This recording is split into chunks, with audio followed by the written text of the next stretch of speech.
Muito bem, agora sim, iniciada a gravação. Repito, eu sou o Vinícius, advogado orientador do NPJ Niterói, e hoje a gente se reúne para mais um dos nossos eventos da trilha de aprendizagem, para falar sobre esse tema interessantíssimo no direito penal, que é a composição civil de danos e as medidas despenalizadoras da Lei 9.099, com o nosso estimado professor André Grandes. André, eu te passo a palavra, agradeço a sua participação e a sua sempre colaboração nos nossos eventos aqui do NPJ, agradeço em nome do professor Rodrigo Torres, do professor Marcelo, da professora Camila do Bem, enfim, de todos os coordenadores de NPJ que integram essa nossa jornada. E te passo a palavra, peço que você, de início, dê um apanhado sobre o seu currículo e daí para frente você, com sua competência habitual, sabe o que fazer. Obrigado, caro doutor Vinícius. Prazer estar aqui com vocês de novo, gente. Bom dia. Eu vou até compartilhar o material enquanto eu falo, que o Teams vai facilitando o trabalho. Fiz um materialzinho básico para discutir algumas coisas do que a lei fala, enfim. Acho que às vezes é melhor a gente exibir alguma coisa do que ficar só falando para vocês. E aí depois eu posso disponibilizar, Vinícius, não tem problema nenhum, tá? Se quiser eu mando para vocês, isso é de fato de vocês. Tá ótimo, manda digo que a gente compartilha, por favor. Perfeito. Para quem não me conhece, prazer, sou o professor André Grande, sou professor da Casa de Penal, Processo Penal, Prática, Direitos Humanos, algumas matérias, ECA, enfim, um monte de matéria que aparece por aí, a gente vai encarando, né? Mas, sem dúvida nenhuma, penal e processo penal são duas das minhas paixões, né? Quando o professor Vinícius pede para comer presente, é engraçado, né? Enfim, mas a gente sempre tem curiosidade, nem todo mundo aqui me conhece, vejo aqui alguns rostos conhecidos, mas nem todos, né? Enfim, eu sou formado pelo FRJ, tenho especialização em Direito Público e Privado pela Escola da Magistratura do Rio de Janeiro, EMERJ. Né? Também sou especialista em Direito Penal e Processo Penal e mestre em Direito Constitucional e Interior do Estado pela PUC-Rio.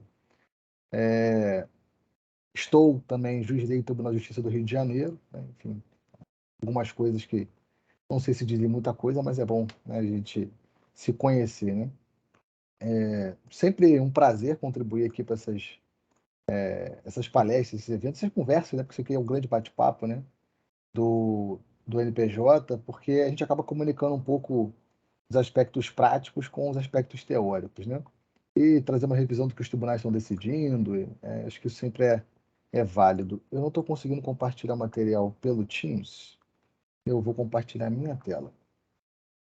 Para a gente conversar um pouco, o professor Rodrigo, quando conversou comigo, ele tinha me pedido para a gente dar uma ênfase em transação penal e em composição civil dos danos. Né? É interessante perceber, gente, que a Lei 9.099 ela foi um grande marco, né, no nosso ordenamento jurídico com relação a esse movimento de despenalização. Né? Foi um marco procedimentalista, né, sem dúvida nenhuma. É bom sempre lembrar daquela diferença entre processo e procedimento. Né? Procedimento é o caminho, né? Esses dias estava até sexta-feira à noite conversando, até 11 horas da noite, com uma turma da Ilha do Governador. A gente estava conversando sobre processo e procedimento, estudando os procedimentos do processo penal. E aí eu lembrei de uma frase que o Renato Brasileiro fala, né? É óbvio que eu não vou trazer exatamente o que ele diz, né? Aí ele diz a ideia de que é como se o processo ele fosse toda a canção que você está cantando, né? O procedimento é a forma de cantar, gente, né? O procedimento ele é o caminho, é a forma de você caminhar nesse percurso que é o processo. E aí, quando você percebe que o processo penal ele tem essa proposta, espera-se, né, de ser um sistema acusatório, é sempre bom lembrar também, gente, que o direito e o processo penal eles servem, sem dúvida nenhuma, como forma de limitar também o poder punitivo. Né? É sempre interessante perceber isso, que embora regulamente o poder punitivo permita a punição, o processo penal e o direito penal, na verdade, são limitadores do poder punitivo do Estado, porque se não existissem, o Estado poderia fazer conosco o que bem entendesse, né? Algo que a gente já viu ao longo da nossa história acontecendo, né? Digo da história mundial. Né? E é interessante notar, então, que quando aparece a Lei 9.099 com propostas de afastar punição. Agora estão vendo aí, né? De afastar punição num sistema que é punitivo, né? Isso inicialmente chamou muita atenção, né? Gerou muitas dúvidas, né? Assim como a própria aplicação na esfera civil também gerou muitas dúvidas, né? Que história vai ser essa de conciliação, né? Que grande foco é esse que a lei está dando a afastar a tutela jurisdicional típica, tradicional que a gente tem, né? De levar aquela demanda, levar aquela questão, aquele conflito de direitos e interesses para o Poder Judiciário resolver, né? Lembrando que a função jurisdicional é aquela de pacificar ou solucionar conflito de direitos ou interesses, né? Função tipicamente exercida pelo Poder Judiciário. Quando a gente se depara com a Lei 9.099, acho que agora vocês estão vendo aí alguma coisa. Eu continuo aparecendo, Vinícius? Tudo certo? Acho que tá indo, né? Aparece você e o materialzinho, aspectos introdutórios. Perfeito. Obrigado, Vinícius. Enfim, sempre gera essas dúvidas do Teams. Eu gosto sempre de retomar esse papo antes, para a gente pensar nos aspectos práticos. Vocês estão trabalhando com prática, é sempre bom lembrar de qual o caminho que a gente tem que percorrer para chegar à Lei 9.099, né? Quando você se depara com o artigo 394 do CPP, aquele que, na minha opinião, sempre tem um problema, né? Ele é bem problemático, esse artigo, por um motivo simples. Ele está escrito ao contrário, né? Ele diz: o procedimento será comum ou especial, o que é um grande equívoco. Porque, na verdade, se você estudou princípios gerais do direito, você lembra que, pelo princípio da especialidade, o caminho é o inverso, né? O procedimento é especial ou é comum? Ou seja, se eu tenho uma previsão específica, especial para esse procedimento, é evidente que eu vou aplicar a previsão específica e não a previsão geral. Por isso que o procedimento é sempre especial ou é comum. Por exemplo, se eu tenho repercussões na lei de drogas, Lei 1343 de 2006, é evidente que eu vou aplicar aquilo que a lei especial prevê primeiro. Embora, vocês vão perceber, e vamos lembrar disso daqui a pouquinho, né? Algo de processo penal que é antigo 2, né? A ideia de que o procedimento comum ordinário ele acaba sendo o tapa-buraco, né, dos outros procedimentos. Mas é claro que se eu tenho uma previsão específica, é ela que prevalece. Por isso que eu sempre recomendo, leiam o artigo 394 ao contrário, ele está escrito errado. O procedimento não é comum ou especial, ele é especial ou é comum, né? Pelo princípio da especialidade. Toda lei especial prevalece sobre a lei geral, né? Acho que isso é uma coisa tranquila para a gente. Por isso que o artigo 394 ele traz uma pegadinha. Agora, quando você vai trabalhar com os procedimentos comuns, leia-se, não havendo procedimento específico ou especial a ser aplicado, com regras específicas sobre esse ponto que a gente vai trabalhar no procedimento, sobre essa etapa do nosso caminho, né? Ou a forma de caminhar. O procedimento comum, ele pode ser ordinário, sumário ou sumaríssimo, né? Isso está no parágrafo 1º do artigo 394. O que nos interessa para o papo de hoje é o inciso 3. Quando se fala do procedimento sumaríssimo, que embora enunciado no CPP, ele encontra a previsão integralmente numa lei especial, que é a Lei 9.099 de 95. E o legislador já tinha deixado aberta a porta para isso ser feito. Perceba que ele diz lá o procedimento sumaríssimo para as infrações penais de menor potencial ofensivo na forma da lei. Uma clara previsão de norma em branco, né? Que evidentemente ele não definiu para você o que é infração penal de menor potencial ofensivo, deixou isso a cargo de uma outra lei, né? Para infrações penais de menor potencial ofensivo, aplique o procedimento sumaríssimo, que uma outra lei vai falar, né? Então perceba o seguinte, né? Na hora de aplicar o procedimento, o seu trabalho, sempre que você for analisar um caso, é identificar se você está trabalhando ou não com uma infração penal de menor potencial ofensivo. Daqui a pouquinho a gente vai falar melhor sobre isso, como é que você faz isso na prática, né? Para a gente entender primeiro o que é uma infração penal de menor potencial ofensivo, temos que recorrer ao artigo 60 da Lei 9.099, né? Como o próprio legislador deixou margem, a lei estabeleceu, em uma lei ordinária, né, o que é uma infração penal de menor potencial ofensivo. Aí diz o artigo 60. O GCRIM, o Juizado Especial Criminal, promovido por juízes togados ou togados e leigos, tem competência para a conciliação, o julgamento e a execução das infrações penais de menor potencial ofensivo. Está definindo, portanto, a competência do GCRIM, né? Regras de competência respeitadas as regras de conexão e continência. E aqui tem uma parte importante para vocês tomarem cuidado com aspectos práticos. Por quê? O mundo do direito do processo penal ele é muito divertido, né, gente? Eu sempre converso isso com as turmas, né? No direito penal, as coisas acontecem, né, gente? Não é aquela coisa de ficar discutindo, meu Deus, quem é que vai ficar com esse carro, né? Não, é muito pior do que isso, né? É um que mata o outro que esfaqueou aquele, enfim. As coisas vão acontecendo, né? E dificilmente, né, você vai encontrar um caso que envolva apenas uma prática criminosa, gente, né? O mundo é muito mais colorido do que isso. Isso é uma brincadeira para vocês perceberem o seguinte: vocês podem se deparar com um universo que você tenha conexão e continência, que são regras de modificação da competência, né, incidindo no caso. Você pode, por exemplo, encontrar um crime de competência do GCRIM, por ser uma infração penal de menor potencial ofensivo, e um crime eleitoral. Como é que você faz? Em legislação penal, quando trabalha com aspecto eleitoral, nós temos uma competência especial. A competência da justiça eleitoral para os crimes eleitorais, ela é especial. Outro exemplo, tribunal do júri.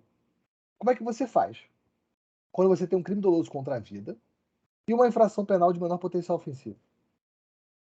Como é que você faz, por exemplo, quando você tem, na mesma circunstâncias fáticas, um homicídio doloso e uma lesão corporal leve? Essas perguntas, gente, trazem para a gente a preocupação com as regras de modificação da competência. E aí, olha o que diz o parágrafo único do artigo 60 da Lei 9.099. Na reunião de processos, isso é aquilo que é orientado quando eu tenho conexão continência, né? A proposta do ordenamento é que a gente reúna para facilitar o julgamento, você inclusive evitar decisões que possam eventualmente conflitar. Eu reúno para processo de julgamento. Algum juízo vai exercer a chamada atração, não é isso? Competência por atração. Ele vai atrair o julgamento para aquele juízo, para que a gente possa reunir os processos para julgamento perante o mesmo juízo. Olha o que diz o parágrafo único. Na reunião de processos perante o juízo comum ou o tribunal do júri, decorrente da aplicação das regras de conexão e continência, observar-se-ão os institutos da transação penal e da composição dos danos civis. O que isso quer dizer, gente? Imaginem no meu exemplo que você tenha uma lesão corporal leve, praticada em concurso, conexa com um crime de homicídio doloso. Quem é competente ao processo de julgamento? Aí você precisa lembrar das regras de competência. Diz a Constituição Federal que o Tribunal do Júri é competente para processo de julgamento dos crimes dolosos contra a vida. Homicídio doloso é crime doloso contra a vida. Portanto, me parece que eu tenho aqui competência do Tribunal do Júri. Para lesão corporal leve, a gente vai olhar daqui a pouco, a pena nos joga para uma infração penal de menor potencial ofensiva, assim como você poderia pensar numa injúria, né? Numa calúnia, isoladamente pensar. Agora vem o ponto. Vou reunir para processo de julgamento perante o Tribunal do Júri. Deixa para lá a lei da 9.099? Mas e essa proposta da 9.099 de trazer medidas penalizadoras? O que eu faço? Deixa para lá? Né? Se ferrou. Né? Não, gente, presta atenção no que a lei diz. Se você tem regras de conexão e continência que vão modificar a competência, tirando do GCRIM, jogando no Tribunal do Júri, por exemplo, você tem que observar os institutos da transação penal e da composição dos danos civis. Percebe? Para essa infração penal de menor potencial ofensivo, você pode continuar aplicando transação penal e composição dos danos civis. Não para o homicídio doloso, esquece para ele, porque ele não é infração penal de menor potencial ofensivo. Mas, para essa infração penal de menor potencial ofensivo, você pode aplicar, sim, transação penal e composição dos danos civis.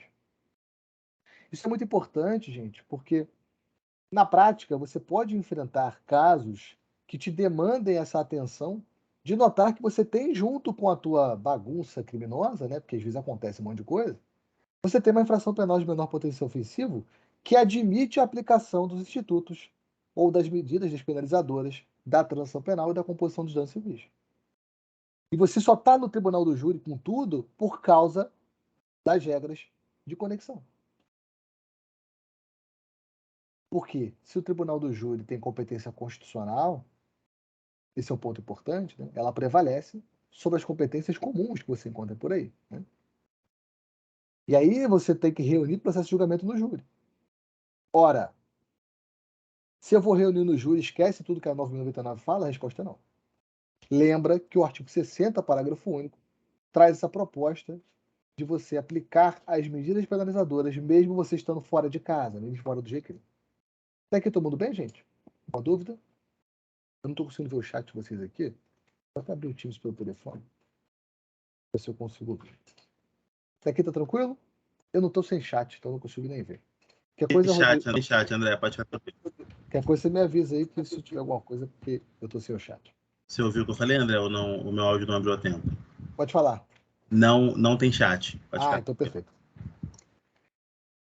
Vamos nessa então.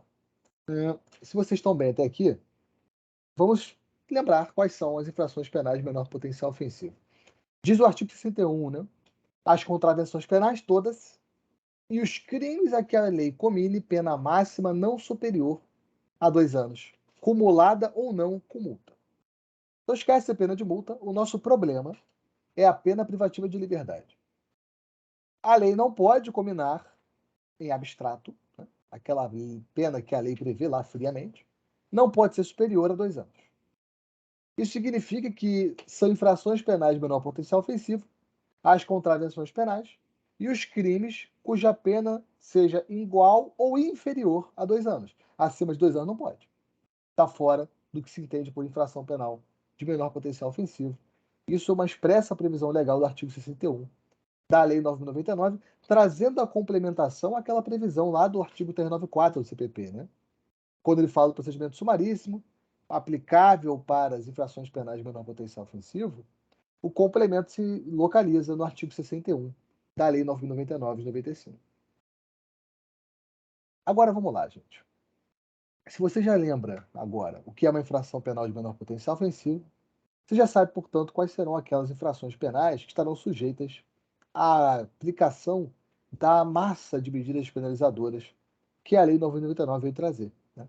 Essa proposta de afastar a punição o máximo possível, de limitar o poder punitivo, em especial pela via da privação da liberdade. Né?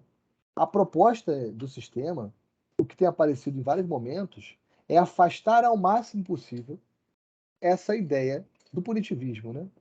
Pela via da privação da liberdade. Interessante notar, isso a gente teve já um outro evento, né, falando sobre o Acordo de Não Persecução Penal, a NPP, um instituto que já existia antes da própria modificação do pacote anticrime, mas que ganhou força com o pacote anticrime, né?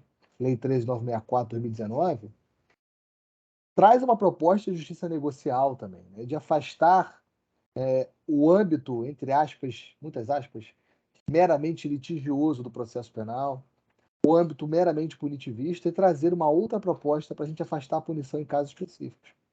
Algo que a Lei 9.099 já faz desde 95. Né? Essa é a proposta interessante.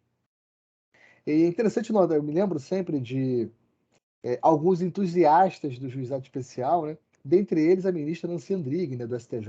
Né? A ministra Nancy Andrighi, desde o surgimento da Lei 9.099, uma grande defensora dos juizados, né? Sempre debatendo não só sobre o juizado especial civil, né, mas dentro da proposta da atuação na esfera criminal também, essa proposta de uma releitura do sistema, de você pensar num sistema em que a gente já notou, e acho que talvez não seja novidade para vocês, que a mera privação da liberdade não resolve nada. Né? A gente abarrota o sistema penitenciário, se você não tem uma atuação em conformidade mínima com o que a lei de execuções penais fala, a prisão não resolve nada. Só tira tempo da vida da pessoa, deixa ela lá trancada numa jaula e você não resolve nada, você não promove as finalidades da pena. E a lei vem tentado, em algumas propostas, né? Isso percebam na 999 desde 95, pelo menos, trabalhar com o afastamento máximo possível dessa forma mais severa de intervenção na esfera individual em tempos de paz, né? Que o direito penal, pela privação da liberdade, sem dúvida nenhuma, é a intervenção mais severa que o Estado pode ter na nossa esfera individual. É claro que em tempos de guerra é possível pena de morte, aí a coisa muda de figura, né? Mas em tempos de paz, como é a nossa realidade brasileira, né? Embora paz aqui seja um conceito polêmico, né? Paz leia-se ausência de guerra declarada, né? A gente não está na Ucrânia, né? Então, o contexto é de que a privação da liberdade é a intervenção mais severa que a gente pode encontrar na esfera individual. O artigo 62, gente, traz a ideia de que o GCRIM, tal qual o Juizado Especial Civil, ele funciona com uma lógica diferente. Embora a oralidade seja proeminente em todo o processo penal, acho que vocês devem lembrar disso lá de teoria da prova, né? O princípio da oralidade ele é muito importante no processo penal. Não é à toa que você concentra a produção de provas toda numa audiência, né? Pela lógica da oralidade, princípio da imediatidade, para que o juiz tenha contato direto e imediato com a produção de provas. Né? Simplicidade faz parte do processo? Sim. Mas no juizado especial, muito mais. Oralidade também. A informalidade, o que não quer dizer ausência de formalidade, mas quer dizer uma flexibilização do excesso de formalismo. Né? Economia processual, celeridade, que são princípios que deveriam se aplicar a todo o processo, mas que no juizado ele tem que ser muito mais importante.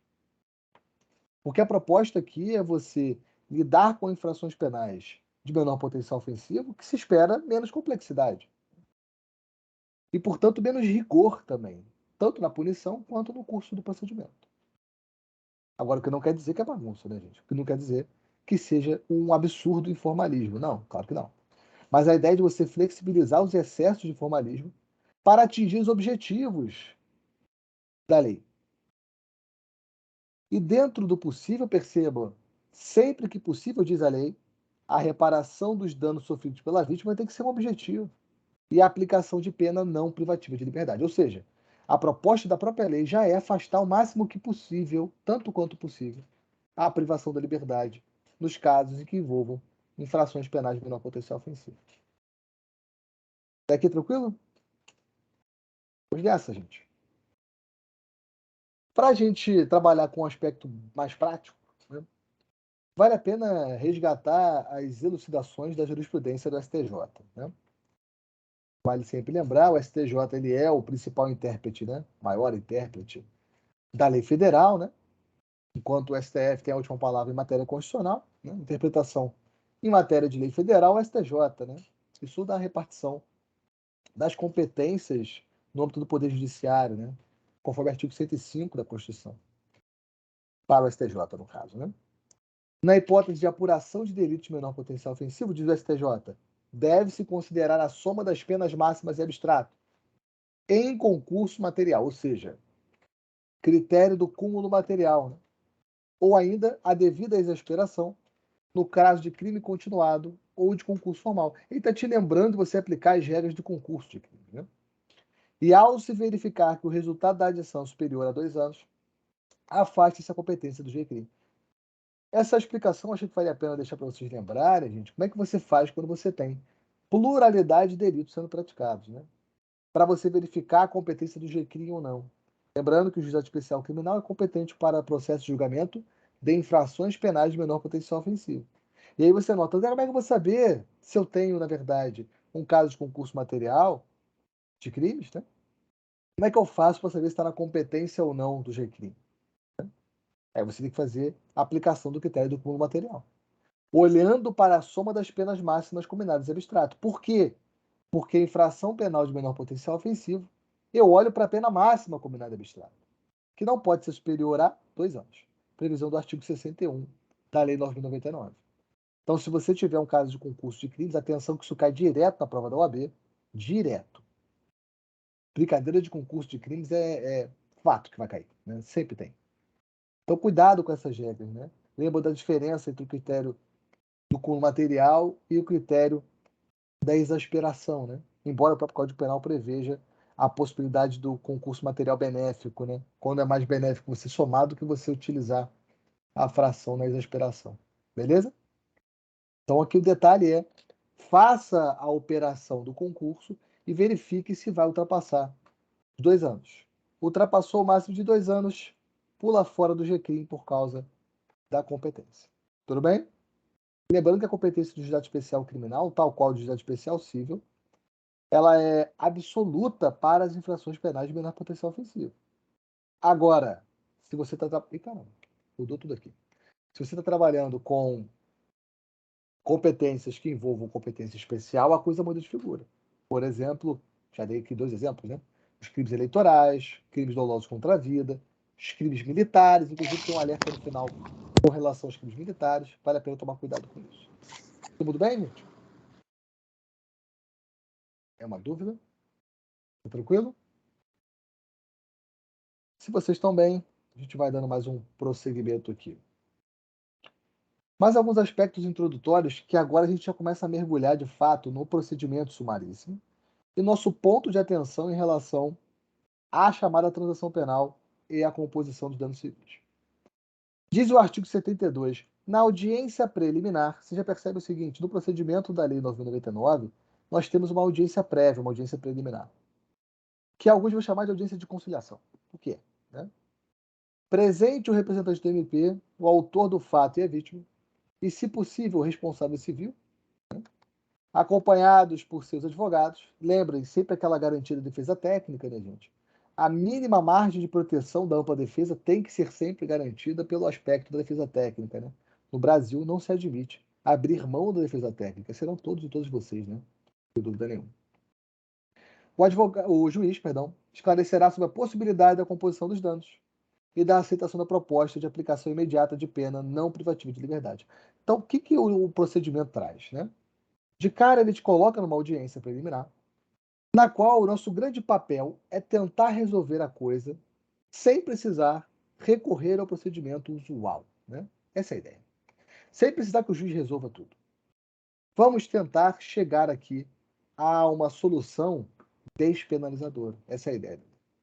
E aí cabe ao juiz, de fato, esclarecer aqui a possibilidade dessa composição dos danos, composição civil, e a ideia da aceitação de uma proposta, né, de aplicação imediata da pena, o que é algo interessante, né, que vai ter a ver com o nosso papo de hoje.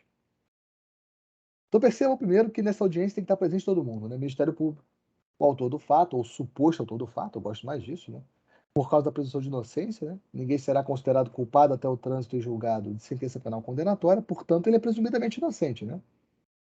Então o suposto autor do fato tem que estar presente, a suposta vítima, e se possível, responsável civil, né, acompanhados por seus advogados, né. Isso, percebo, de novo, garantia da defesa técnica sempre presente. Olha o artigo 73. Né? A conciliação será conduzida pelo juiz ou por conciliador, sob sua orientação. A ideia, portanto, é trazer também a figura dos conciliadores para o âmbito do GCRIM. Né? Algo que está previsto em vários lugares da legislação agora, o CPC fala disso também. A ideia de você trazer auxiliares da justiça para a atuação na ideia de composição, né, e de atuação no âmbito da busca do consenso. Né?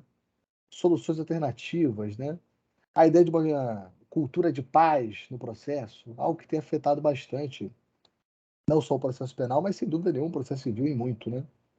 A ideia da composição e da atuação no âmbito da conciliação, na mediação, tem sido muito forte lá no processo civil.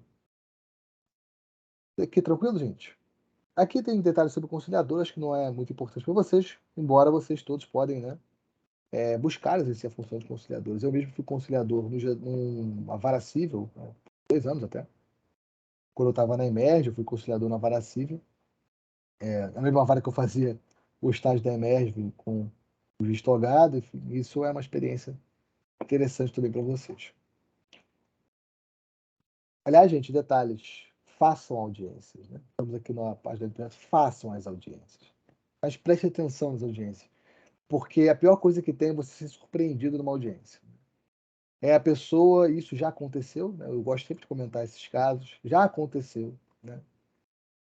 De você se deparar com um caso que tem, de um lado, um advogado iniciante, o que não quer demérito nenhum, mas no sentido de que não tinha se preparado para a audiência, nunca tinha assistido uma audiência na vida, era visível, e não sabia se portar na audiência. E a pior coisa que tem é você estar fazendo isso com o cliente, né, gente? E no momento decisivo, né? Na hora que o jogo está valendo, né? Por isso que façam o treino, aproveitem o treino, né? Na hora que o jogo está valendo, a coisa muda de figura, né? Um deslize pode pôr o seu caso abaixo, né? Então participem, né, dessas audiências, né? De fato, desculpe a perturbação, sei que é chato me ouvir falando isso, mas acho que a gente tem que trazer um pouco da humilde experiência, né? Porque não é uma vasta experiência, é uma humilde experiência. Né? Só falta o fórum liberar, né? Pra gente conseguir assistir. Tá, estamos com essa questão, né? Estamos com essa questão. Mas agora eu vou falar da minha parte. Por exemplo, quando eu estava fazendo audiência, estou até sem fazer audiência há um tempo já. Lá, eu estou no JEC de Friburgo, né? Eu sempre liberava. Tinha até o estagiário, inclusive, do tribunal que pedia para assistir a audiência. Eu liberava até o link, né? Para quem quisesse, mas é uma coisa mais difícil. Né?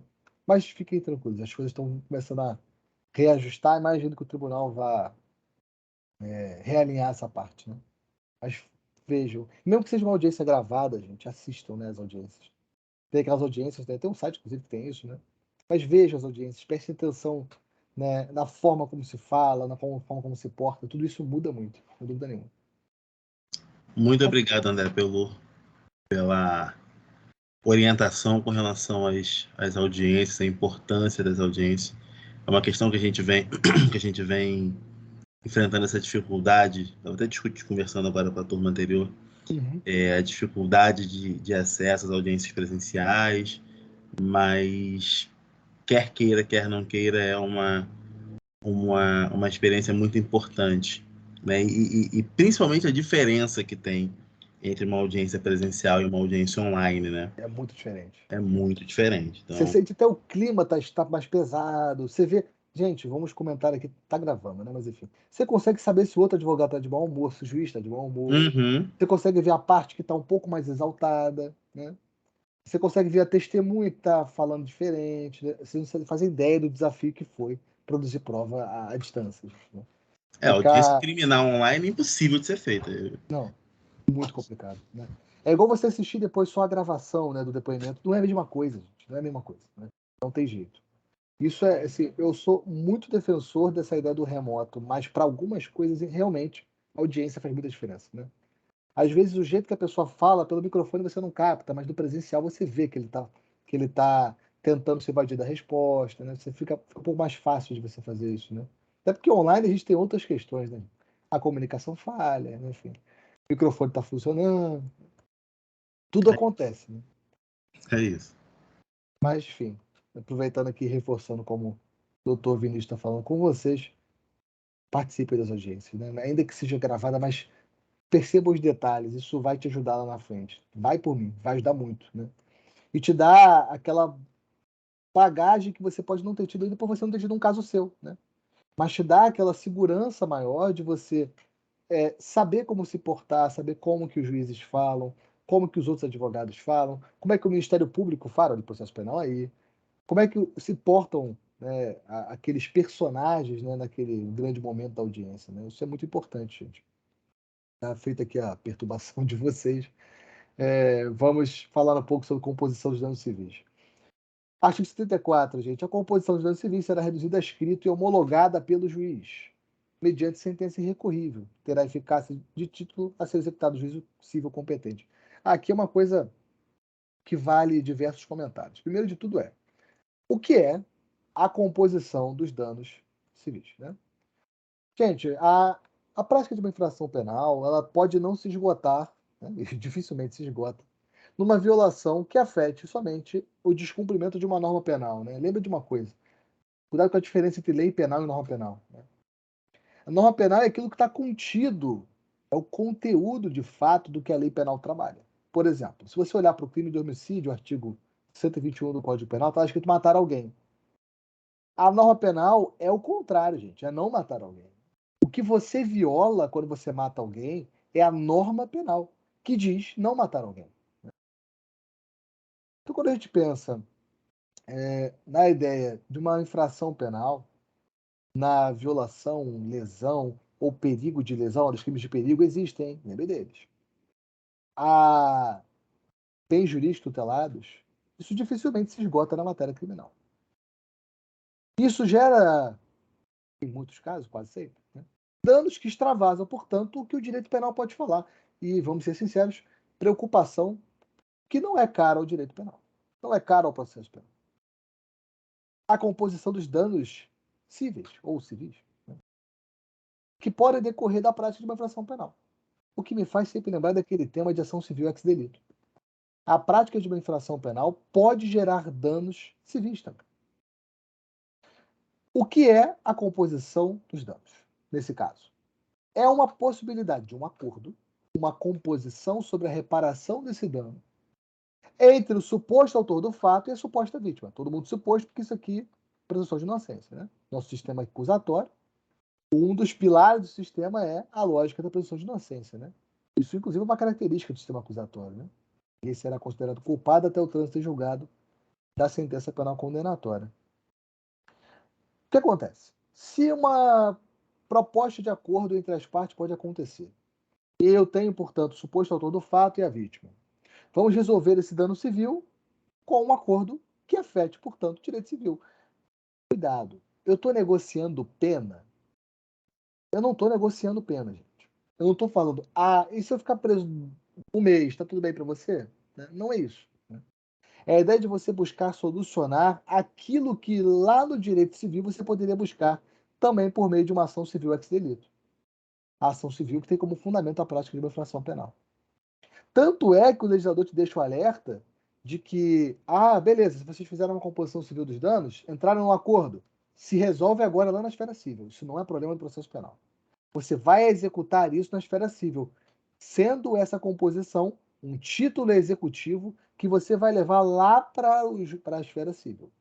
Não interessa a esfera criminal. Tudo bem? Então, nota o seguinte, né? O acordo referente a essa composição, ele, uma vez homologado, ele gera uma consequência importante. Por que ele é útil? Porque se ele for homologado, ele gera, nos casos de ação penal de iniciativa privada ou de ação penal pública condicionada à representação, ele gera um efeito importante de renúncia tácita ao direito de queixa e representação. É uma consequência. Se você, vítima, está compondo os danos aqui com o ofensor, ou o suposto agressor, que você está dizendo, né? Suposto autor do fato, você traz como consequência a extinção da punibilidade. Tudo bem? Agora, detalhe extra. E se for um crime de ação penal pública incondicionada? Pode realizar a composição civil dos danos? Pode. Agora, a composição civil dos danos das ações penais públicas de iniciativa pública incondicionada gera extinção da punibilidade? Resposta é não. Por um motivo simples. Se eu estou falando de uma ação penal pública de iniciativa pública incondicionada, é evidente que o interesse proeminente aqui, embora o processo penal seja sempre o interesse público, né? Mas ele é aqui o que vai prevalecer sobre tudo. E o Ministério Público poderá dar continuidade ao processo. Ou até mesmo buscar um outro passo que a gente vai trabalhar daqui a pouco, que é a transação penal. Então, cuidado, que você tem que observar sempre qual é a natureza jurídica da ação penal. É uma ação penal de iniciativa. Não, natureza não, né? A iniciativa, porque a natureza sempre é a mesma, gente, né? A ação penal é sempre pública. O que muda é a iniciativa.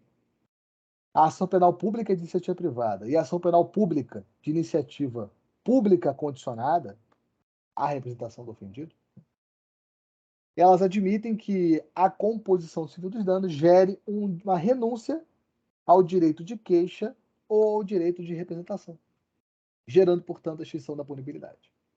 Tranquilo? Agora vamos às perguntas de praxe. André, e se eu tenho, não um concurso de crimes, esquece isso por enquanto, mas um concurso de agentes, concurso de pessoas. Eu tenho mais de uma pessoa praticando ao mesmo tempo essa infração penal. Um aceita a composição e o outro não. Como é que faz? E aí vem a parte interessante, né? Algumas consequências interessantes. Vamos lembrar do direito penal? Eu disse a vocês o seguinte. Compôs o dano? Maravilha, né? Olha aí o parágrafo único, né? Se a ação penal for de iniciativa privada ou for a pública, né, iniciativa, condicionada à representação, o acordo homologado acarreta renúncia ao direito de queixa e representação, não é isso? Pois é. Aí imaginem que eu tenha o Caio e Tício. Estão com saudade deles? Vamos matar a saudade hoje, né? Caio e Tício praticaram a mesma infração penal. Está no GCRIM, é uma infração penal de menor potencial ofensivo. Estamos na audiência preliminar. A vítima compõe os danos em relação a um dos supostos autores do fato. Entra num acordo. O que acontece em relação ao outro? Cuidado que isso é pegadinha maravilhosa de prova, hein?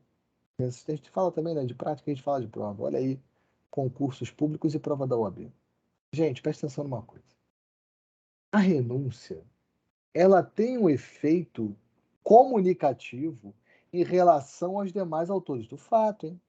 Cuidado com isso. O entendimento tranquilo da jurisprudência e da doutrina é o seguinte: se você faz um acordo de composição civil dos danos com apenas um dos autores do fato, vai extinguir a punibilidade para os dois, hein? pus 3, pus 4, pus 5. Porque a renúncia se comunica para todos os agentes. Então, cuidado com a pegadinha. Compôs o dano em relação a um. Eu quero continuar o processo em relação ao outro. Isso aqui não é direito civil, não, gente. Esquece, hein? Lá no processo civil a coisa muda de figura, né? Você pode desistir em relação a um dos autores do fato, né? Ou dos autores do fato. A um dos réus, né? Agora, aqui, compôs o dano em relação a um dos supostos autores do fato, vai se comunicar para o outro, hein? Porque a renúncia gera comunicação para todos os autores do crime. Vai extinguir a punibilidade para todo mundo, hein? Tranquilo? Cuidado com essa pegadinha. Maravilha, gente? Agora, eu nem botei no material de vocês, mas vale a pena anotar. Estava aqui pensando agora, vale a pena comentar de um caso específico. Tem um caso interessante no nosso ordenamento jurídico que é excepcionalíssimo, né? Já ouviram falar da Lei de Crimes Ambientais? A Lei 9605 de 98? A Lei de Crimes Ambientais traz em seu corpo algumas infrações penais de menor potencial ofensivo. Aqui tem um ponto interessante. Cabe composição civil dos danos lá em relação às infrações penais ambientais? Sim. Agora tem uma comunicação interessante com relação à transação penal. Por quê? Está no artigo 27 da Lei 9605 de 98. Se você quer fazer uma transação penal em relação a um crime ambiental de menor potencial ofensivo, você precisa ter realizado antes a composição civil do dano ambiental. Cuidado, isso pode cair em direito ambiental, gente. Falei a prova da OAB, por exemplo, né? A lei ambiental, anota isso no teu caderno, porque eu não botei no slide e esqueci. Lembrei agora disso. Eu queria botar para vocês terem material, né? A lei ambiental, artigo 27 da lei 9605 de 98, ela prevê expressamente o seguinte: para fazer transação penal em relação a crimes ambientais de menor potencial ofensivo, tem que fazer composição civil do dano ambiental primeiro. Isso tem a ver com os princípios caros ao direito ambiental. Tem a ver com a ideia do princípio da prevenção, a ideia, portanto, de você buscar sanar aquele dano ambiental causado, né? Isso, inclusive, vai lembrar de o direito ao meio ambiente ecologicamente equilibrado é um direito humano fundamental de terceira geração, direito de fraternidade e solidariedade, né? Que transcende, portanto, a esfera individual, né? E as esferas coletivas, isso diz respeito a todos nós. Né? Isso é bem interessante, tem a ver com o direito de fraternidade. Né? Tranquilo? Então, lembre do artigo 27 da Lei 9605 de 98, a Lei dos Crimes Ambientais. Tá tranquilo? Acho que era o último detalhe que eu tinha que falar sobre composição dos danos civis. O que é, na verdade, tão bem tranquilamente, né, simples um acordo, né? Um acordo que a gente chega para resolver com o aspecto civil. A ideia é compor o dano pelo aspecto civil. Vamos resolver com um acordo para que eu possa levar essa discussão para o processo civil. Tudo bem? Tá tranquilo, gente? Vamos em frente, então.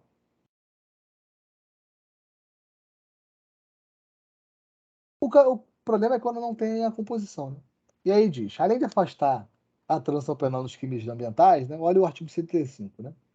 Não obtida a composição dos danos civis, será dada imediatamente ao ofendido a oportunidade de exercer o direito verbal de representação. Né? Ou seja, não compôs o dano. Se for um crime de ação penal pública condicionada, né, iniciativa pública condicionada à representação, agora você pode representar agora verbalmente, o que a gente vai reduzir a termo. Olha o princípio da oralidade, mas sempre também pensando no mínimo de formalismo, né? Vamos reduzir a termo isso que foi representado aqui, né? Ou melhor dizendo, a representação. Né? Olha aqui. O não oferecimento da representação na audiência preliminar não implica a decadência do direito, que poderá ser exercido no prazo legal. É óbvio, né? Olha só. Se você não exerceu a representação em audiência, nada impede que você exerça depois, dentro do prazo decadencial, para o exercício da representação. Né? Então, são detalhes de prática também, gente. Não quer dizer que porque não representou na hora, que ele não pode representar depois. Né? O que acontece é que surge a oportunidade. Olha a expressão que a lei usou. É oportunidade, gente. Não é uma obrigatoriedade. Isso é uma oportunidade de que ele possa resolver. Deixa eu botar um laser aqui. É uma oportunidade, né? De que ele possa trazer ali essa oportunidade de representar já perante o juízo. Tudo bem? Vamos falar de transação? Agora deixa eu descer aqui, que o time parou de descer, foi. A transação penal está prevista no artigo 76 da Lei 9.099. Essa aqui é, sem dúvida nenhuma, uma das principais medidas penalizadoras da lei, uma das mais interessantes, né? Havendo representação ou tratando-se de crime de ação penal pública incondicionada, iniciativa, né? Não sendo o caso de arquivamento, isso é sempre bom destacar, né? Não sendo o caso de arquivamento, né, gente? Porque, se for caso de arquivamento, cabe ao Ministério Público promover pelo arquivamento, por favor, né? A ideia, portanto, de perceber, olha como é que o direito penal, a parte lá introdutória te ajuda, né? Direito penal não é a última ratio, gente. Não é intervenção mínima. Gente, se não precisa do direito penal, né? Se é possível arquivar aqui, então arquive, por favor.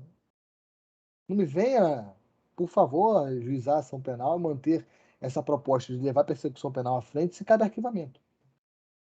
Detalhe extra, lembrem que o procedimento de arquivamento ainda está sendo aplicado a partir do antigo, né? Porque está suspensa a previsão da nova redação do artigo 28 da lei do Código de Processo Penal, que foi alterada aí pelo pacote anticrime, né? Lei 13.964 de 2019.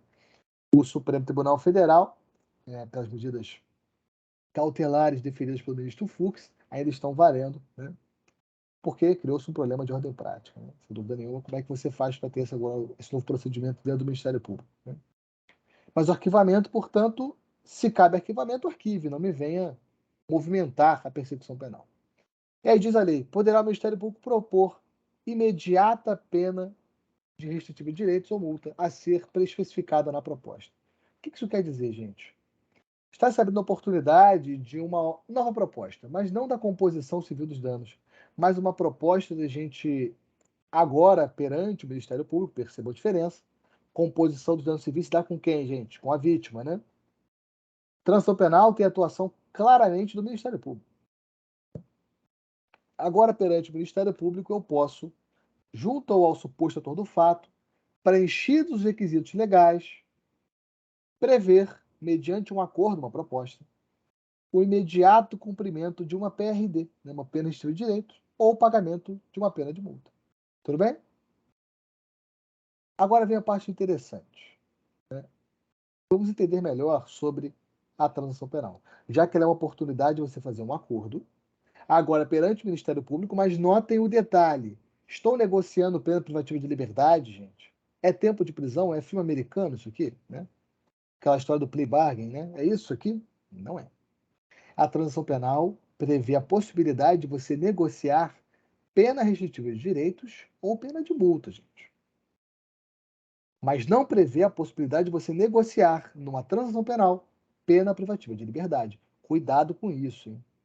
Cuidado com os filmes norte-americanos que você fica assistindo aquela negociação lá de pena privativa de liberdade. O MP oferece 20 anos de prisão, o cara aceita, tudo resolvido. Não é isso aqui, tá? Agora vamos lá. Tudo bem até aqui, gente? Parágrafo primeiro, ele prevê a possibilidade só da redução de pena, da pena de multa, isso não é nosso principal problema aqui. Agora vamos lá. Percebam um detalhe aqui da jurisprudência do STJ, a ideia de que cabe transação penal quando eu tenho um crime que prevê pena de multa alternativa à pena privativa de liberdade, ainda que o preceito secundário combine pena mínima superior a um ano, que é importante para a suspensão condicional do processo. O que isso quer dizer, gente? Quando a expressão que o legislador usa é pena privativa de liberdade ou multa, ele está trazendo uma alternativa, não é isso? Então, quando eu tenho uma alternativa e não uma acumulação da pena de multa, o que diz o STJ? Cabe transação penal, por causa da pena de multa, como pena alternativa. Isso quer dizer que você pode aplicar somente, de forma isolada, a pena de multa, porque o legislador colocou um ou ali, né? Uma alternativa, cabe transação penal. Isso é uma dica extra. Cabe suspensão condicional do processo também. Ainda que no preceito secundário, na aplicação da pena, tenha uma pena privativa de liberdade alternativa que é superior a um ano, com pena mínima. Tá? Então, um detalhe importante da jurisprudência. Se existe um ou lá na pena, uma pena alternativa, você pode sim aplicar transação penal. Beleza? Entendimento aí do STJ. Aqui tem um detalhe extra que eu achei que vale a pena deixar para vocês, né? Com relação ao momento da transação penal. Opera-se a preclusão se o oferecimento da proposta de transação penal, que é o nosso foco de hoje, se der após a prolação da sentença penal condenatória. O que me parece óbvio, né, gente? Qual é a proposta da transação penal? Não é evitar a punição? Não é evitar a punição? Se eu já tenho uma sentença penal condenatória, faz sentido uma transação penal, gente? A ideia da transação penal não é justamente evitar, não é isso? Não é justamente evitar que eu tenha a propositura de uma ação penal, de uma propositura da ação penal, e movimentar, perdão, a máquina pública na persecução penal para chegar a uma sentença? Não é justamente evitar? Ora, se é justamente evitar que eu leve à frente a persecução penal, ajuizando a ação penal, é evidente que se já tem uma sentença penal condenatória, não faz sentido você transacionar mais. Isso me faz lembrar de um detalhe que eu nem botei no slide de vocês, uma parte mais processual penal do que prática. Vamos lembrar de uma coisa, gente. Discussão muito superada na jurisprudência da doutrina. André, transação penal viola o princípio da obrigatoriedade? Quando o Ministério Público está negociando transação penal, ele está violando o princípio da obrigatoriedade? A resposta é não, né, gente? Entendimento tranquilo da jurisprudência do STF, do STJ e da doutrina majoritária, sem dúvida nenhuma. Muito tranquilos. A ideia de que a transação penal é uma mitigação do princípio da obrigatoriedade, mas não uma violação. Ele não afasta em absoluto, porque, na verdade, a obrigatoriedade que a lei impõe ao Ministério Público é a obrigação de atuar conforme a lei. Inclusive propondo transação penal, que é o instituto previsto na lei. Quando o Ministério Público está transacionando, gente, ele está atuando de outra forma. Mas ele não está inerte, perceba? Ele está atuando de outra forma que a lei prevê. É o que se chama de princípio da oportunidade regrada ou discricionariedade regrada, que se fala na doutrina. Por exemplo, o Renato Brasileiro de Lima fala essa expressão, né? Princípio da discricionariedade regrada. Tudo bem? Cabe ali a ideia de prevermos a possibilidade de que, ao transacionar para evitar o ajuizamento da ação penal, eu não estou quebrando a obrigatoriedade de ajuizamento da ação penal, mas, na verdade, adotando o princípio da obrigatoriedade, da oportunidade regrada ou discricionariedade regrada. Tudo bem?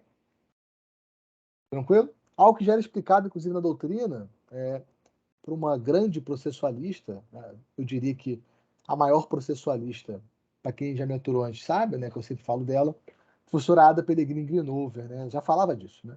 A transação penal ela mitigou a obrigatoriedade, mas não violou a obrigatoriedade. Tudo bem? A obrigatoriedade é de promover a ação penal apenas? Não. É de atuar.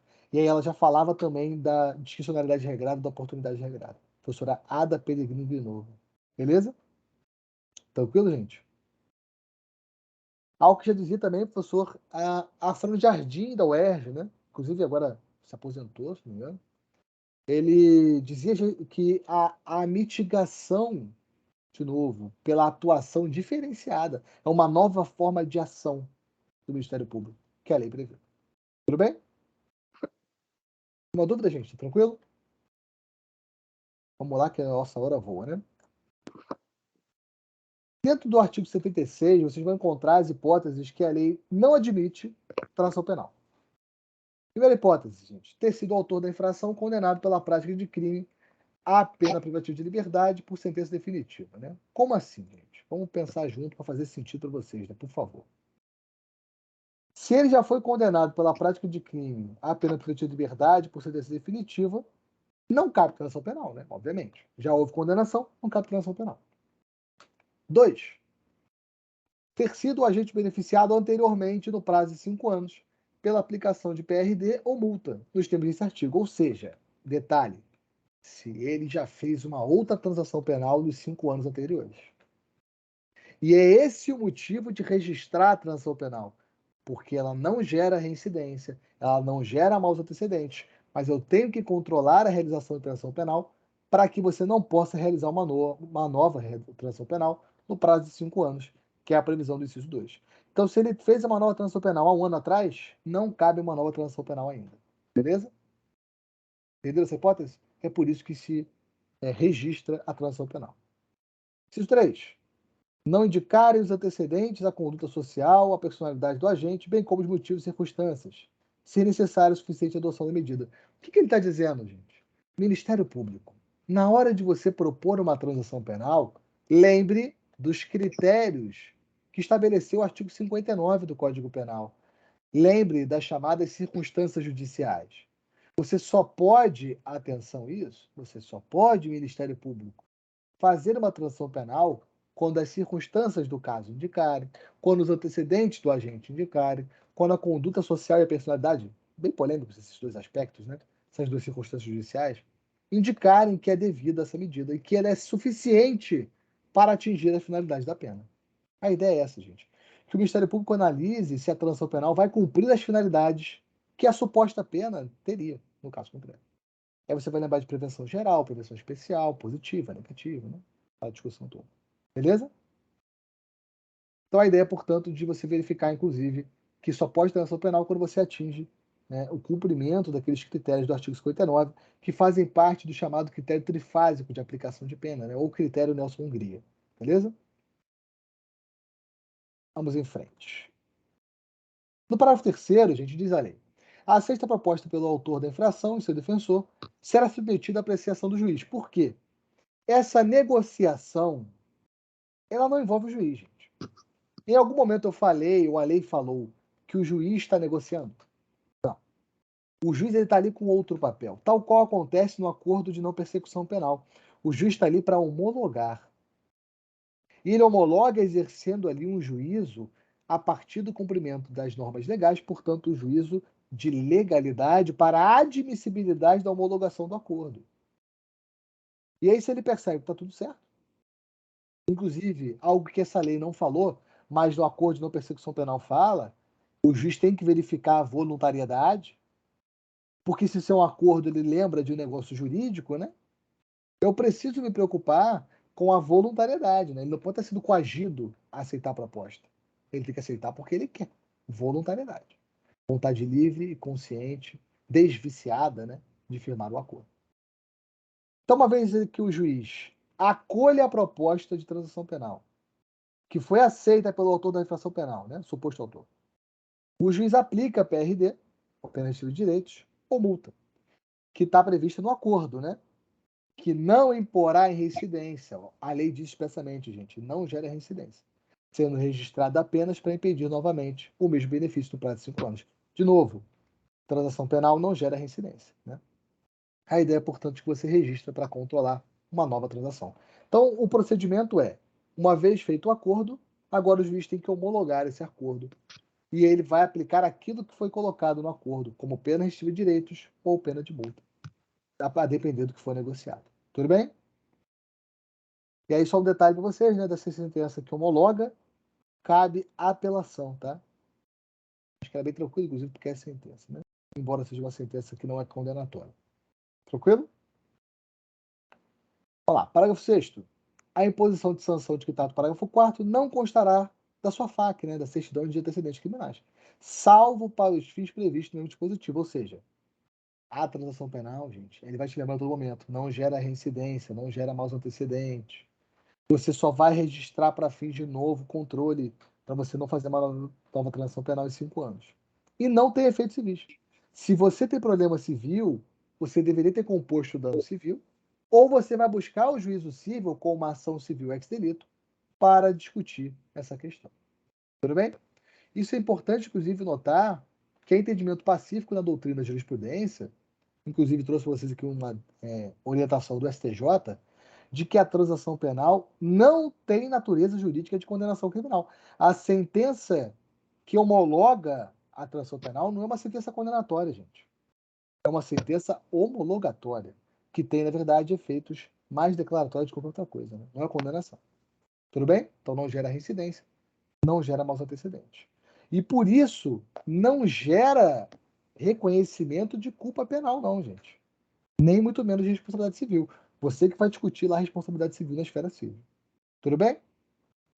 Cuidado com atenção à natureza jurídica da transação penal. Pontos importantes aí, a gente já vai quase caminhando por fim, prometo a vocês, que a gente já passou até do horário de vocês, né? Para a gente acrescentar algumas coisas importantes. Atenção anunciada a súmula vinculante 35, né? Atenção, porque se é súmula vinculante, se é súmula vinculante, vincula todo o Poder Executivo e o Poder Judiciário, exceto o próprio Supremo Tribunal Federal, né? A homologação da transação penal, prevista no artigo 76 da Lei 999, não faz coisa julgada material. De modo que, se você descumpre aquele acordo, retoma a situação anterior. Isso significa o seguinte: quando retorna ao status quo, pode o Ministério Público dar continuidade à propositura da ação penal se ele quiser. Ou ele pode, inclusive, requisitar a instauração de inquérito policial para que haja o seguimento das investigações criminais. Então, notem, transação penal homologada não faz coisa julgada material. Você precisa cumprir toda a transação penal. Porque se você descumpre a transação penal, pode o Ministério Público promover a ação penal agora. Tudo bem? Retorna seu status quo, como se não tivesse acordo. Tranquilo? Súmula vinculante 35, orientação tranquila do STF e do STJ sobre o assunto, tá? Agora, há aqui alguns pontos que eu acrescentei para vocês, e aqui tem uma decisão importante do STF, com repercussão geral reconhecida, no sentido de que aqueles efeitos penais do artigo 91 do Código Penal, os efeitos que decorrem de uma sentença penal condenatória, notem o seguinte: não se aplicam à transação penal. Por que não se aplicam, gente? Porque transação penal não é condenação. E aí, olha o que eu destaquei, né? Tal não se verifica, portanto, quando há transação penal. Por quê?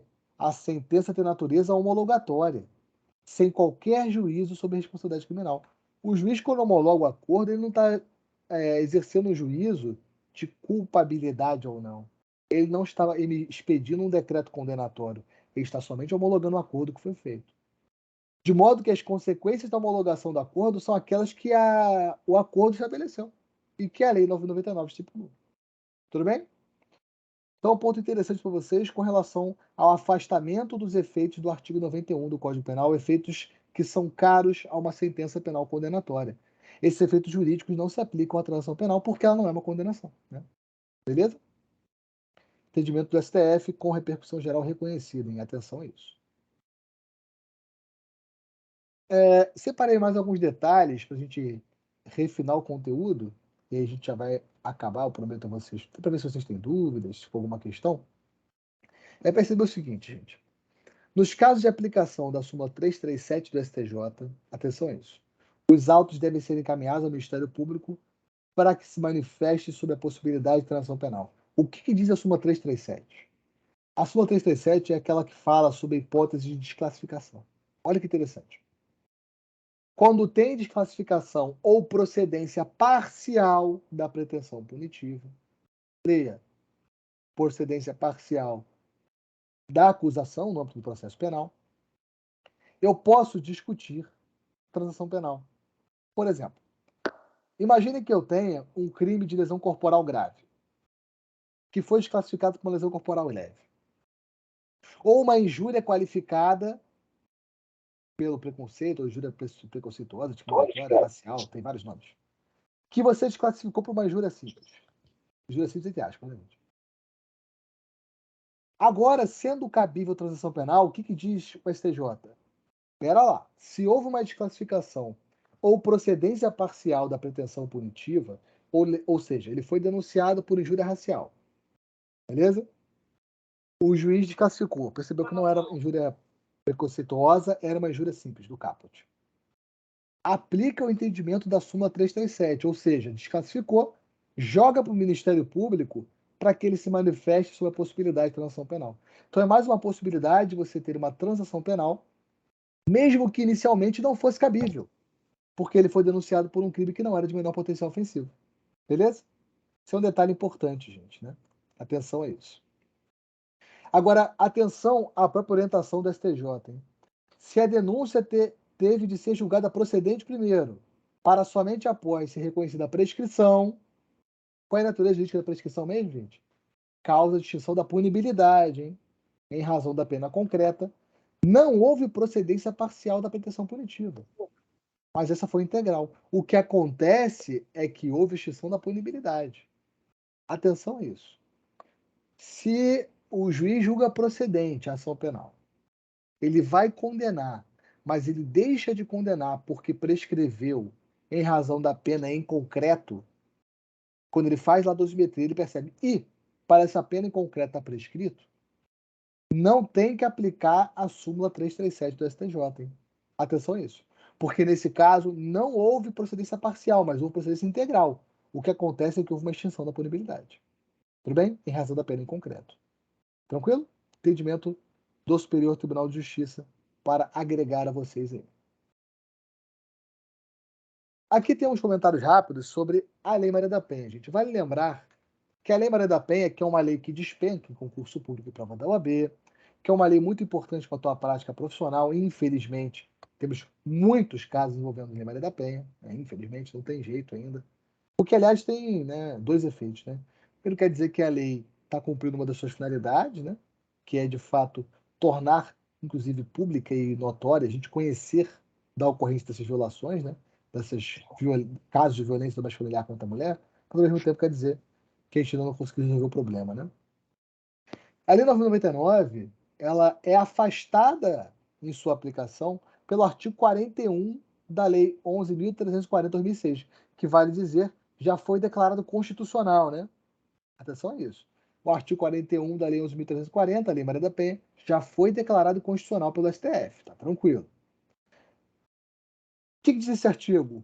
Para os crimes que envolvem violência doméstica familiar contra a mulher, não interessa a pena, você não pode aplicar a Lei 9.099. E olha o que diz anunciado da súmula 536 do STJ. A transação penal não se aplica às hipóteses dos crimes que envolvem violência doméstica familiar contra a mulher, a que se refere a Lei Maria da Penha. Lembrando que o conceito de violência doméstica familiar contra a mulher está no artigo 5º da Lei Maria da Penha. Né, gente? Vale a pena dar uma revisada nele. Então não cabe transação penal se envolve discussão de violência doméstica familiar contra a mulher. Isso é pegadinha clássica, hein? De prova e da vida real. Por quê? Aí você vai, mas é uma lesão corporal, leve, nada demais. Mas envolve a aplicação do artigo 129, parágrafo 9º, envolve discussão de violência doméstica familiar contra a mulher. Se for esse caso, não pode. Aliás, agora temos o parágrafo 13, né, que fala especificamente do artigo 129, quando envolve violência doméstica familiar contra a mulher. Né? Artigo 129, parágrafo 13.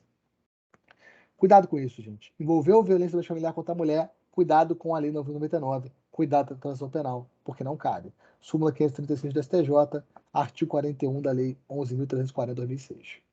Beleza? Com relação à lei de drogas, separei um detalhe que vale a pena vocês lembrarem. O artigo 28 da Lei de Drogas, Lei 11.343/2006, que é um artigo que não fala de crime de usuário, porque não tem o verbo usar nem consumir, alguns chamam de porte ilegal de drogas para consumo próprio, né? A grande questão é o elemento, né, alimentar do tipo consumo próprio como finalidade da conduta, né? Quando ele pune as condutas que circundam o consumo de drogas. Ele não pune o consumir, mas pune portar, trazer consigo, né? Drogas, né, para consumo próprio. Essa conduta é uma medida, é uma conduta que foi despenalizada. Cuidado para não falar besteira. Houve descriminalização? Não houve. Houve despenalização. O que se afastou foi a punição. O artigo 28 não tem pena privativa de liberdade. Portanto, entende-se que ele é uma infração penal de menor potencial ofensivo. Cuidado. Para esse artigo 28, você vai ter que aplicar o procedimento especial que a Lei de Drogas prevê e você pode aplicar os institutos da Lei 999, porque ele é uma infração penal de menor potencial ofensivo. Por isso que se admite tanto transação penal quanto suspensão condicional do processo. Beleza? Crime do artigo 28 da Lei de Drogas, cabe transação penal, entendimento tranquilo do STJ também. Para quase finalizarmos, estamos quase acabando, só faltam alguns detalhes. Vale uma observação sobre os crimes militares. De vez em quando alguém me pergunta sobre crime militar, eu sempre vale a pena trazer aqui um detalhe. O artigo 90A da Lei 9.099 é um artigo que às vezes muita gente não estuda. Ele afasta a Lei 9.099 da Justiça Militar, não se aplicando, portanto, a Lei 9.099 aos crimes militares. Detalhe para quem não lembra. Entende-se por crime militar em tempos de paz aqueles que estão nas hipóteses do artigo 9º do Código Penal Militar. Então, dica de vida. Vale a pena estudar o artigo 9º do Código Penal Militar, para você entender sobre as competências da justiça militar, entender o que são crimes militares em tempos de paz. Porque em tempos de guerra, para a gente é difícil de aplicar, né? O Brasil não tem guerra declarada, então, lê-se guerra externa, né? Declarada formalmente, tem procedimento constitucional para isso, né, gente? O Brasil não tem cenário disso, então a gente pensa em crimes militares em tempos de paz, né? O artigo 9º do Código Penal Militar define várias hipóteses de crimes militares em tempos de paz. É interessante lembrar que crimes militares estão tanto no Código Penal Militar como podem estar no Código Penal também, né? Mas serem considerados crimes militares por causa da aplicação do artigo 9º do Código Penal Militar, o que afeta também a competência da Justiça Militar. O artigo 90A da Lei 9.099 afasta da Justiça Militar a aplicação dos dispositivos da Lei 9.099. Portanto, não se aplicariam as medidas despenalizadoras aos crimes militares. Alguns autores defendem a inconstitucionalidade desse artigo, porém esse não é o entendimento que tem prevalecido da jurisprudência do STJ. Entende-se que é constitucional o artigo 90A da Lei 9.099 de 95, o que tem um sentido, uma razão de ser, em razão das próprias peculiaridades dos chamados crimes militares e do próprio funcionamento da chamada justiça castrense, né? Que é a justiça militar. Tudo bem? Então, esse aqui é um detalhe extra para vocês. Para finalizarmos o papo, temos uma divergência interessante com relação à transação penal e trancamento da ação penal. O que tem acontecido? Nós temos uma divergência entre STF e STJ. Olha que interessante. Com relação à aceitação de transação penal e a possibilidade de trancar a ação penal por meio de um habeas corpus. Detalhes. Lembra que não cabe transação penal se já houve sentença penal condenatória, mas até lá tecnicamente cabe. É claro que o momento ideal que a lei prevê, o momento adequado, é a audiência preliminar. É o que a lei previu. Agora, a aceitação da transação penal, de acordo com o STF, não impede que você impetre um HC para trancar a ação penal. Lembrem que a ação penal, ela, em regra, gera constrangimento, gente, que é legal. É um constrangimento legal. Só que em alguns casos, o constrangimento pode se tornar ilegal. Quando a própria movimentação da ação penal é violadora de direitos, porque, por exemplo, está prescrita a pretensão punitiva. Por que está movimentando a ação penal, né? Isso está me gerando dano. Está se tornando ilegal a ação penal. Agora, o STF tem entendido que quando o indivíduo aceita a transação penal, nada impede que ele impetre um HC para trancar a ação penal, nos casos que cabe o trancamento da ação penal. E o habeas corpus, em regra, é o instrumento para isso, né? Para trancamento da ação penal. Assim como do inquérito policial, né? E aí diz o Renato Brasileiro de Lima, por exemplo, se não couber HC, cabe mandado de segurança. Porque há algumas hipóteses que não há previsão de pena privativa de liberdade, sequer em potencial. Por exemplo, a aplicação de pena exclusivamente de multa, em tese não caberia HC. Você pode impetrar um mandado de segurança. Agora, esse não tem sido entendimento do STJ, que tem considerado ser incompatível com o contraditório a lógica da própria funcionamento da transação penal, que você possa, por meio de um habeas corpus, trancar a ação penal sob o fundamento de ausência de justa causa. Né? E aí ele diz que sequer houve deflagração. Né? É interessante perceber que, para o STJ, portanto, não cabe habeas corpus para trancar a ação penal se já houve aceitação de transação penal, se já houve homologação de transação penal aceita. Beleza? Então aqui temos divergência, ainda não pacificada, mas STF entendendo que cabe, STJ entendendo que não cabe. Beleza? Queridos e queridas, ficou alguma dúvida? Como é que vocês estão? Deixei aí para vocês os meus contatos. Espero que tenha de alguma forma agregado. Eu queria saber se for alguma dúvida de vocês, se alguém quiser. O Dr. Vinícius quiser falar alguma coisa. Funcionou, gente? Deu para entender algumas coisas? Óbvio que a gente tem um tempo limitado, né? Diga, Vinícius. Te interrompi, né? Não me interrompeu. Foi o celular que vibrou na hora que eu abri o som, meu celular vibrou. Pode ficar à vontade, pode concluir. Alguém mais, gente, gostaria de falar? Obrigado aí pela gentileza do feedback. Bom ver aqui alguns nomes e rostos conhecidos. Com alguma dúvida, gente? Está tudo bem? Alguma questão que vocês queiram Tudo saber? certo, muito bom. E aí, Fábio, tudo bem? Professor, muito boa, hein? Muito boa a explicação.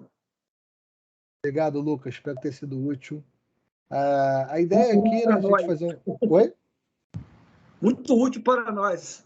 Fico feliz. A ideia era a gente fazer um brainstorm aqui mesmo, né? Uma tempestade de ideias para discutir algumas coisas sobre transação penal e composição dos danos e acabar revisando um pouco sobre o próprio juizado especial criminal, procedimento sumaríssimo. Diga, Ana. Ana Carolina querendo falar. Professor, bom dia. Me ouve? Estou te ouvindo. Eu estou em aula e botei a palestra para rolar no telefone. Tem alguma atividade para o EP3? Aí eu tenho que ver com o Dr. Vinícius. Você vai enviar alguma atividade, André? Alguma petição, alguma coisa que eles fazerem? Um modelo, alguma coisa? Tem isso em mente? A princípio, não. Eu vou ter que conversar com o Rodrigo, ver. Então, se você não tem... Eu sou do EP3, tá, professor? Não é um problema. Não, se não tem, não é um problema. Basta vocês fazerem um resumo sobre o que foi dito pelo André, tá bom? Tá ok, obrigado, tá? Eu Nada. posso observar que você não é aluna do campus Niterói. Eu sugiro também que você verifique isso com o seu orientador ou com a sua coordenação, tá? Mas para os alunos do campus Niterói, fica essa orientação, tá bom? Tá ok, obrigado. Nada. Tudo certo então, gente? Agradeço aí pela participação de vocês logo pela manhã de uma segunda-feira, né? Foi um prazer estar aqui. Começando bem a semana. Vamos nessa, né? Hoje tá só começando. Mas semana é curtinha também, né? Semana é curtinha. Tem feriado pelo caminho, né? Tem feriado pelo caminho. Bom revê-los, né? Alguns aqui que eu já conhecia. Doutor Vinícius, prazer estar aqui de novo. Precisando, seguimos à disposição. Pessoal, meus contatos estão aí também, se precisarem de alguma coisa.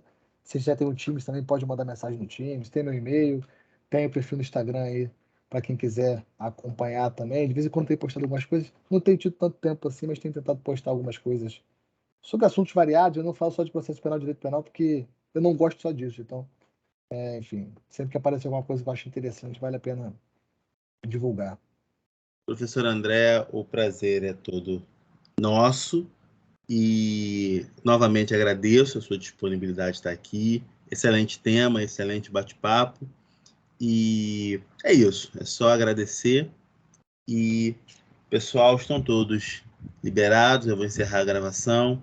André, obrigado, um abraço a todos, um beijo, um aperto de mão e até o nosso próximo eventual encontro.